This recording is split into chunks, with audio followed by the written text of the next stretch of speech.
Hello, welcome to Leading the Way at Leonard's, and I'm your host, Dwayne Knepper. Today, we'll be talking about one of the trucking industry's most exciting events, the TMC SuperTech Competition. Each year, the Technology and Maintenance Council of the American Trucking Association hosts its National Technician Skills Competition, the biggest industry-wide competition for professional maintenance techs. The TMC SuperTech competition features some of the industry's most skilled technicians, including one of our own, Ken Myers from our sister company, Johnson Equipment. Thanks for joining us, Ken.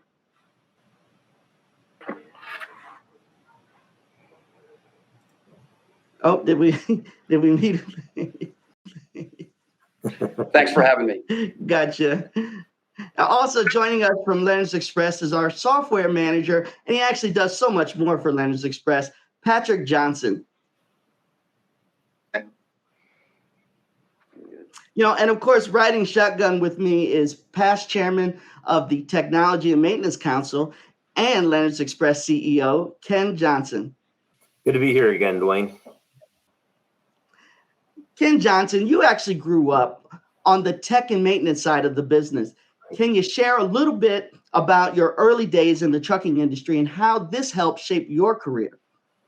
Sure. My first job, my dad started KJ Transportation in 1972. I used to joke that my first job was, being short, I could only wash the wheels and polish the lug nut covers. But seriously, he used to take me up to the office in the summertime. He had an office up in Rochester with a small 2-bay garage. And, I cleaned the shop. It was an old shop, had a lot of grease on the floor, so I'd scrape the grease. And, it just built, an interest in that. And, at that point, I probably learned, some of the bad things. Like there were two guys I worked with were, a couple of old school technicians that were very good at their job, cussed a lot. So at an early age, I learned some of that. But, it became an interest of mine. And, in high school, I worked the shops after school. I'd come in and, work on trailers on the weekends. My job on Sunday was to hook all the doubles up and get them ready to go for the guys leaving out Sunday night. I used to drive my high school football coach nuts because I would never show up for the summer strength training, but I was mounting and dismounting tires. As Ken Myers can probably attest to, that's, a pretty physically demanding job. And I'd show up, I guess back then they didn't have CrossFit, but that was an early version of CrossFit, me doing tires and brakes, so I'd show up in as good a shape as the rest of the team that had been lifting weights all summer. But, years went by, I drove a little, worked in dispatch, and, my dad asked me in 1987, late 87, if I was interested in, taking on the director of maintenance position at KJ, which, no idea what I was doing. I knew, the mechanical part. I was interested in race cars and, and at that time I was young and, had old cars and was playing around with those. But the management side of it, I didn't have a lot of experience, other than, the managing a group of drivers as a fleet manager. So, Dad suggested I reach out to a fellow named Bill Joyce who worked for a competitor here in New York, but Dad was friends with him. And he was active in the maintenance council. He was at the time, a study group chairman. Eventually he went on, and went up through the chairs of the TMC and became chairman. And, he brought me in under his wings, as a mentor to me. And, he got me active in, on task force and study groups right away, and I'm involved there and just, made sure that, maintenance council, or now it's the Technology and Maintenance Council, it was one of those groups that you get out of it what you put into it. If you just sit in the back of the room, and listen, you're going to learn something certainly, but by being an active participant, you can become so much more. And you get to meet people, and it's the people you meet. If you have an issue, you can pick up the phone and call them. And odds are, if they don't know the answer, they know somebody that does. And those relationships, just became a very valuable part of my career and helped me succeed where I otherwise might have failed. And, so I hold a high regard to the Technology and Maintenance Council. It taught me a lot of respect, for what goes into keeping, the vehicles on the road, both from, actually repairing them, to keeping track of the data. So you're making sure that we're buying the right trucks and we're holding our vendors accountable, and we're providing the proper training for our technicians. It's for me, it all came, all that came through the Technology and Maintenance Council, which is why, although now my role doesn't allow me as active a participant in that group as I would like to. I still hold a high regard for what they do, and make sure that we have people getting involved with it. So the chairmanship, working up through the ranks and becoming chairman, that was just the icing on the cake. It was a lot of fun. I enjoyed that. Allowed me to participate in putting some of the study group sessions and the technology sessions together. And again, it's a great group of people, and I learned a lot from all of them. Ken, you took me back there for a second. I certainly picked up a foundation of mechanical skills from my father, to include a few cuss words. Patrick, how much of your dad's love for technology and maintenance has rubbed off on you? I would say if it wasn't for my dad, I probably wouldn't have gotten so much into technology, because computers made their way into trucking pretty early. We had a computer at home. I remember, Windows 95, I was probably about 7 or so, getting on there and, learning how to break it and do whatever else. And eventually I learned how to fix them afterwards. But much like my dad, I was brought into the shop at an early age to clean parts and, spray paint wheels and take a lot of decals off of trailers. Spent a lot of time doing that growing up. And yeah, I think if it wasn't for all that, I probably wouldn't have gotten so much into maintenance and technology. And then I remember in 1999, when my dad made the chairman, I remember going to Nashville, and I remember how cool it was to see all that and see him up on stage. And I really looked up to him at that point. Absolutely. Ken Myers, what was it like participating in the TMC SuperTech competition? Was Michael Buffer there saying, "Let's get ready to rumble"? Was it like that? Give us all the greasy details. Sure. So TMC SuperTech, it's quite an event. They didn't do it because of COVID. So they had, I think, 2 years they didn't do it.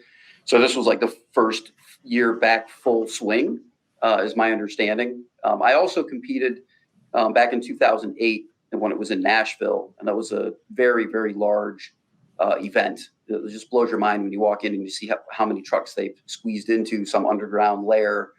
And you can see some pictures there probably from Ohio from this year. So it's quite an experience. If you've never been to one, it can be overwhelming.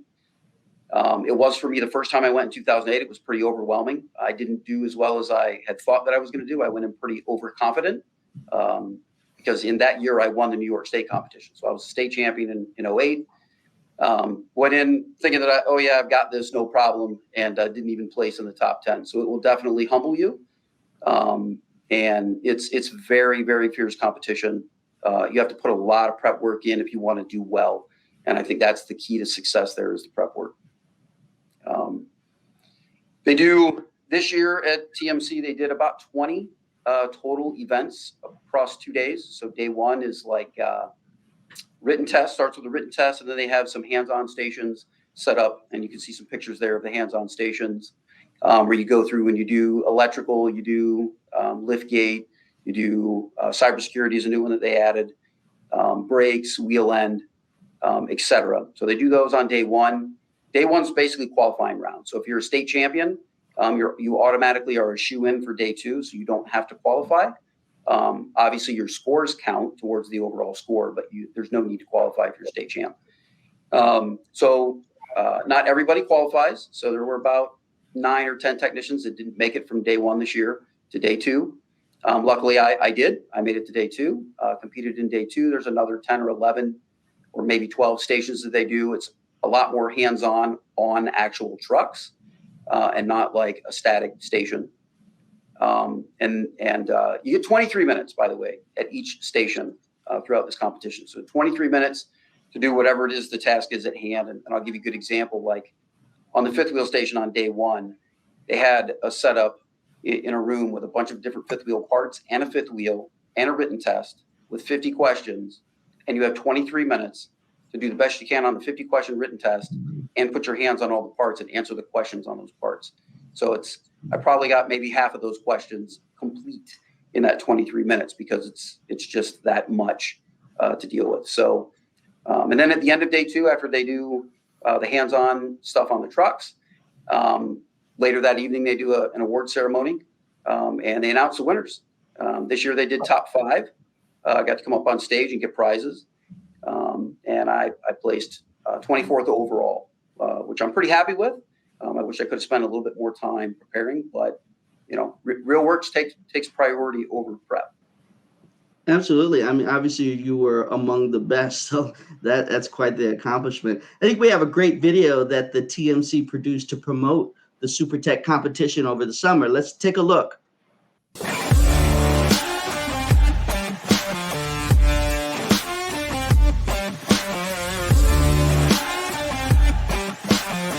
The reason why TMC SuperTech is so important is because we take this opportunity to give the technicians to show their skills. SuperTech brings the best of the best in the entire country here. You get to find out how good of a technician you are. We're all state champions or state qualifiers picked by companies all across the country to come to one location and compete.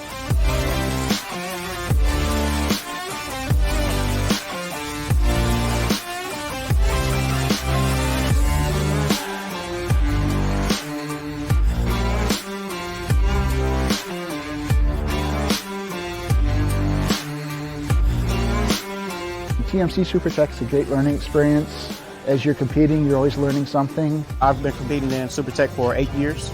I keep coming back to further improve my skills and to challenge myself more and more every year.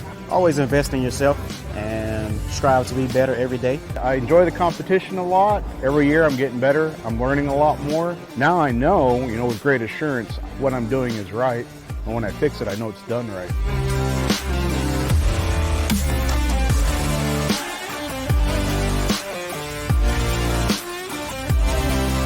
You get a little dirty, but you're learning the whole time. So for me, that's what SuperTech is competing, learning, and having a really good time while doing it.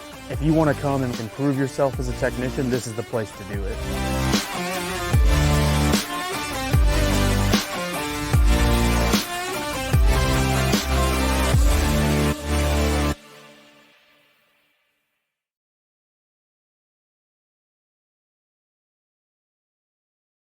Amazing.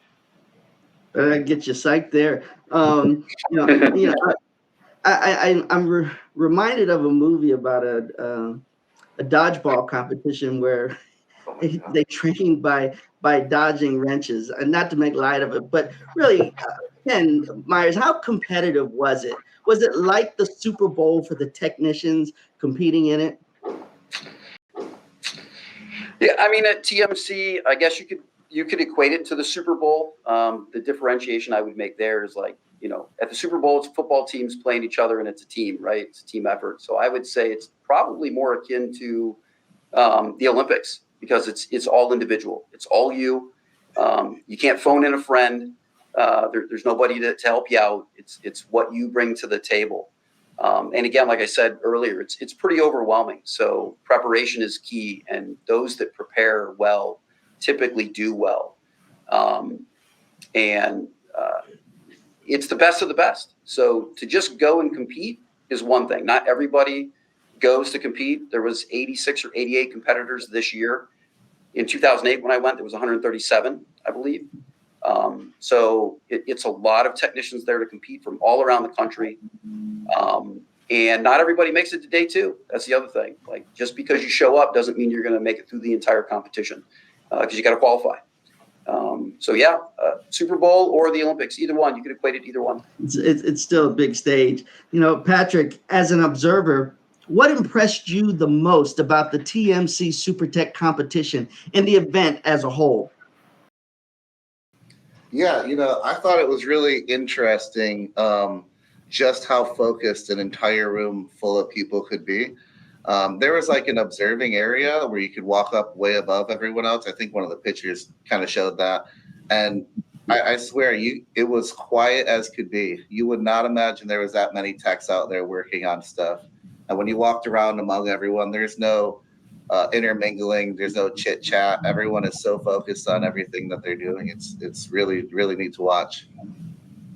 Yeah, I got involved with the SuperTech competition in the early years. Matter of fact, my last year as I'm on the board of directors for the TMC was 1999 to 2000. I was chairman. Then 2000 to 2001, I was media past chairman. And as you saw in the video, it's 17 years, a couple of years missing from COVID. So the group I was with was a group that planned the original events. And it was much smaller then, nowhere near the number of stations, and certainly nowhere near the number of competitors. But I think it's probably one of the best things that TMC did was doing that, because it recognizes the value the technicians bring to our industry. You see that all the states have competition, or at least most of the states. I'm not sure if all 50 do now, but New York's one of New York's several time past champions was in that video, and he was eventually won on the overall TMC. Chris Tate from one of our vendors out of Buffalo, Mohawk, and so as Ken said, it takes a lot of work. It doesn't always necessarily equate to your day-to-day activities in the shop. Some of the industry knowledge you gain doing the job as a technician certainly is part of that. But you also you got to kind of study for the test. It's a challenging event. You have to know a lot about many things that maybe your day-to-day job doesn't even get you involved with. Ken mentioned cybersecurity. Our diesel technicians probably don't spend a whole lot of time talking about cybersecurity. So it forces them to learn and study and other things, which I think overall makes them more well-rounded employee for our company. But I think the value of these competitions, we encourage our technicians at all our locations to get involved, with the state competitions. I think that's starting to grow to a level where, I'd like to see it. I'd like to see it, also grow with our drivers with the truck driving championships. It's a similar idea. It's not necessarily a measure of your value to your company, but it's a measure of how we value the individuals that work for us. That we want to give them the chance to show off their skills, to show off what they know. I think Ken would agree that it's an opportunity to learn as well. From doing it, even if not everything you learn is directly brought back to the shop floor.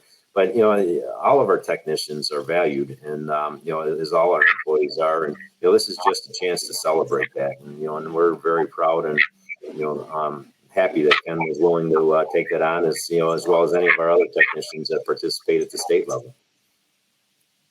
Yeah, absolutely. Go ahead. I'm sorry. Go ahead. No, go ahead. Yeah. So what I was going to say, you're absolutely right, Ken. When you go to these competitions, you find out what you know and what you don't know. And I would challenge any technician that happens to be watching this, take the opportunity to go compete either in the state competition, if you have one in your state, like we do here in New York. Take advantage of that. It's a good primer for TMC, definitely. But it's also just a good event for a few reasons. One, like I said, it'll show you what you know and what you don't know, and point you in a direction to focus on to improve your skills, number one. Number two, you meet a lot of people that you might otherwise not meet. I know some guys like Bo Call from Regional International. I've known Bo for a long time. I saw him this past year at the Tanny competition in Syracuse. Haven't seen him in years. Got to catch up with him. And I met a couple of new people. You mentioned Chris Tate from Mohawk out of Buffalo. Actually, Mohawk had a couple of guys that competed at the TMC, Ed Schultz and Joe Catlin. Joe won state this year, so he placed ahead of me. And I was really happy that I was able to actually do better than him at TMC. That was my goal, was to do better than Joe, because he beat me in state. So I accomplished that goal, so I was pretty happy about that. But we were basically the New York trifecta, the three of us. We ended up in the same group. So throughout the entire competition, we were together in the same group going through each of the stations. And so, when you're on the floor and when you're competing and you're in that 23-minute window for whatever the task station is, you're focused on just that. But in between, a few times throughout the day, they give you a break. They put you in what they call a bullpen and give you a little bit of time to kind of, decompress from what you just did and get your bearings again. And we were quite the New York team. When we were in those bullpens, we were joking, smoking and joking is what we would call it, having a good time, for 23 minutes until it was time to get serious again. So it's definitely a great opportunity to learn and grow as a technician, and also to network and meet people and build relationships, which is really what this industry is about. Absolutely. We are really fortunate to have super techs like Ken Myers on our Johnson's Equipment team. So congratulations to you, Ken, for participating in that competition. Ken Johnson, can you talk about how our maintenance technicians continue to go above and beyond to keep trucks on the road, even in the face of parts shortages and supply chain issues that are creating some major challenges? Sure. As I mentioned, I got involved in this industry when things were much simpler. You could open a hood and actually see an engine. So things, with emission changes and computerized trucks and anti-lock brakes and all the things that have been added to the trucks over the last 25 years, our technicians have had to learn a lot more. They have to have their skill sets are just immensely greater than they were even 25 years ago. And, so you add in, some of the challenges that the pandemic brought on, they certainly, have to be creative, and I think, I found over the years that the nature of a technician, and I don't think it matters whether it's a diesel technician, a trailer technician, one of our body shop technicians, or, a computer technician. They're curious people generally, and they like to solve problems. So our technicians, if they can't get a part right away, they're going to look at options, and and that helps us keep our trucks on the road. Let's face it, if the trucks aren't on the road, we're not making our living. Our drivers aren't getting the miles they need. The company's not generating the revenue they need. A truck sitting in a shop is not a good day.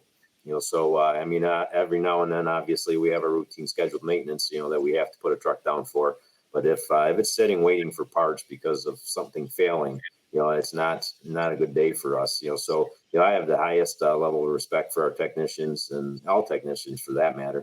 They try to find a way to get the truck back on the road, even if the part's not available. And and it's it's great, because that, as a company, that just helps us perform, helps our meet our customers' needs, help us meet our drivers' needs, and and that's important. And a lot of times, they don't get the appreciation and respect, because they're really behind the scenes. That's a big building, with full of trucks and technicians and toolboxes, but it's happening when the drivers are off duty. A lot of times it's happening off hours, weekends and so on. So yeah, we need to recognize our technicians and the value they bring in to our company. Yeah, they're obviously essential to the core mission. I think every tech that I've encountered in Johnson's Equipment, they really take their job to heart, as if they were going to be in that truck when it leaves their shop. Ken Johnson, how does membership in the TMC help you navigate through these difficult times? Well, certainly having our technicians like Ken, participate in these events. Patrick attending the conference. The SuperTech. I believe it's on the front end of the overall meeting. But following that, and in the spring there's another meeting, and they have technical sessions. They have people that are putting on presentations about certain subject matters, whether it's tires, engines, trailers, shop management, software, and it's an opportunity to learn. But they also put out a document called, the Recommended Practices book, which are a combination of engineering guidelines, so the truck manufacturers and trailer manufacturers and vendors that supply the industry, are follow that, knowing what the industry is looking for. For instance, it may sound like simple now, but when electronic engines first came out, I think it was the early 90s, every manufacturer had a different plug. And one of the standards that came out of TMC, working with the Society of Automotive Engineers, standardized that plug, so that the other people could use that data, like Omnitrax, or and that's the type of stuff they do. But then they also have the recommended shop practices, where if you're having problems with a certain part of the truck, you can go to that, and maybe you've got some practice or policy or something on your PM, that you should be doing differently. And that's a resource as well. And that's all done through the task force that TMC has. And that's where it can be overwhelming as a first time attendee. You walk in the first day, they had all these task force going on, and some of them are almost done with their work. Others are just starting their work. And if you walk in with one that's almost done, it can be overwhelming. And I tell every new member that, not to get overwhelmed, understand what it is, and take in the whole thing. But it's a great group. And, one of the things I find about the maintenance council is, the technology and maintenance council, is that as competitors, as truckers, we're all competing against each other for drivers, for technicians, for customers. But when we're at those meetings, it's all about solving problems, and we don't care who our competitors are. We'll share our solutions, or they'll share their solutions with us without reserve. So it just creates a great culture. So, just to add, just to add to that, they do a really good job of making sure that new people showing up feel welcomed. There's no sense of, oh, you're the new guy and we've been doing this for so long. It's very encouraging. And one of the things that they do that I found really interesting is a fleet talk, where only fleets are allowed to come in. And, it's really interesting because things get to be said that you can't just call up some people sometimes and ask them, but, how often does everyone change their disc brakes and show of hands and things like that. And there was a new guy in there, and it was really cool. They encouraged him to ask a couple things, and I don't know, just to see the welcoming of everyone and how informative the community can be. And we had the same thing. We had the same thing for technicians too. They did a technician council where they brought all the technicians in, and we sat and had a discussion about issues and problems that we see in the industry from our perspective as technicians. And the number one thing that we talked about was electric vehicles, because they're on the horizon, and the government is pretty much going to mandate the manufacturers are going to have to go that way. And the technology is pretty new. It's been around in cars for a while, but for trucks, it's a completely different, use application. And a lot of stuff coming down the pipe for that. So those TMC task force are going to be critical for that, for the industry as a whole, to get their thoughts on that, that process and those vehicles that they're ultimately going to have to adopt and utilize and maintain. That's going to be key, because otherwise, if the government just forces it down your throat, you have no say. That might not be so great for the trucking industry. So it's a good thing that TMC is involved in that. It can try to steer that conversation the right way so that fleets don't run into a problem down the line.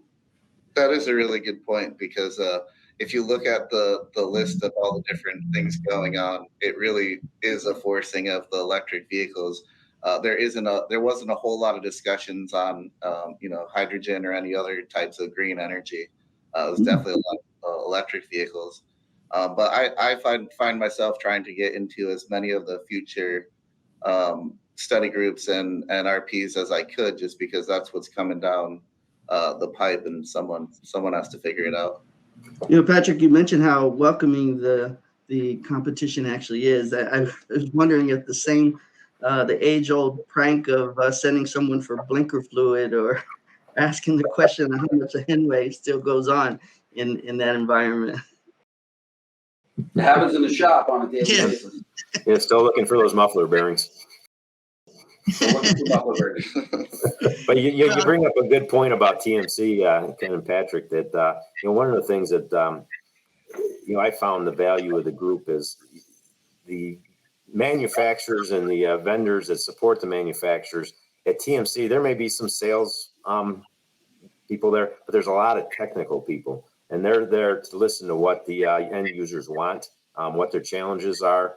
And, it's very little sales, even in their annual equipment exposition. The booths are manned, with engineering sales or technical sales, that it's more of a technical rather than a, you don't get a lot of the balloons and the celebrity football players in the booths. It's more, they want to talk to you about, what challenges are you having with our products, or, this is a new product we're bringing to market. Is it something that may solve it? It's all technical. It's not, just, selling the latest widget. They're there to listen. And, so that's why I always felt, I never have gone to Louisville to the big truck show there, where you go booth to booth looking, for the giveaways. I'd much rather go to the TMC, where you can ask a hard question and get an honest answer. So. Yeah, absolutely. It might not hurt to have some of them coaches for some of our favorite football teams to be there so we can ask them some hard questions. But yeah, we're not going to go down that rabbit hole today. It was a long weekend for football. We'll move on to next week. Well, thank you so much for joining us today. Ken Myers, your performance at the TMC SuperTech competition was just outstanding. Thanks for representing Leonard's Express and Johnson Equipment so well. I appreciate the opportunity to go and represent the company. Hopefully I do better next year. That's my goal. Keep building. Absolutely. We're counting on you. And you know what? And thanks for your insights on technology and maintenance, Patrick. Oh, yes, of course. Yeah, and certainly you can as well. I realize that you're a big part of that as well. Thank you. Yeah, well, as you can tell, it's an area of the industry that I'm quite passionate about, and that's been a large part of my career. And so it's great to have an opportunity to join and discuss this, celebrate Ken's performance, and and share this podcast all the time with my son, who's shown an interest in the same area. So it's been a lot of fun here today. Absolutely. It has been fun. Well, that's a wrap for this edition of Leading the Way at Leonard's. If you have any questions or feedback, we'd love to hear from you at leadingtheway@leonardsexpress.com. That's leading the way, all one word, at leonardsexpress.com. And please don't forget to like, follow, and subscribe to the podcast. I'm your host, Dwayne Knepper. Until next time, keep on trucking.